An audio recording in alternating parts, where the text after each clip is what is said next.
ఆంధ్రప్రదేశ్ ముఖ్యమంత్రి చంద్రబాబు నాయుడు తిరుపతి, నెల్లూరు జిల్లాలో పర్యటించబోతున్నారు. ఈ సందర్భంగా సోమశీల జలాశయాన్ని పరిశీలిస్తారు. ఆ తర్వాత జలాశయ మరమ్మత్తు పనులపై సమీక్షించనున్నారు. ఈ సమావేశంలో మంత్రులు ఆనం రామనారాయణ రెడ్డి, నారాయణ పాల్గొనున్నారని సమాచారం. మధ్యాహ్నం సత్యవేడు శ్రీ సిటీలో చంద్రబాబు పర్యటిస్తారు. శ్రీ సిటీలో పలు ప్రాజెక్టులను ప్రారంభించడంతో పాటు పలు శంకుస్థాపనలు చేస్తారు. ఇక 15 సంస్థల కార్యకలాపాలను శ్రీ సిటీలో చంద్రబాబు ప్రారంభిస్తారు.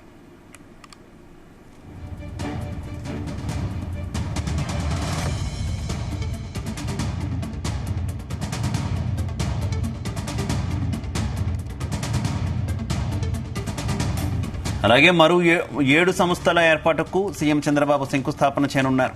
900 కోట్ల రూపాయల పెట్టుబడులతో ఏర్పాటయ్యే ఈ సంస్థల ద్వారా 2740 మందికి ఉపాధి అవకాశాలు లభించనున్నాయి.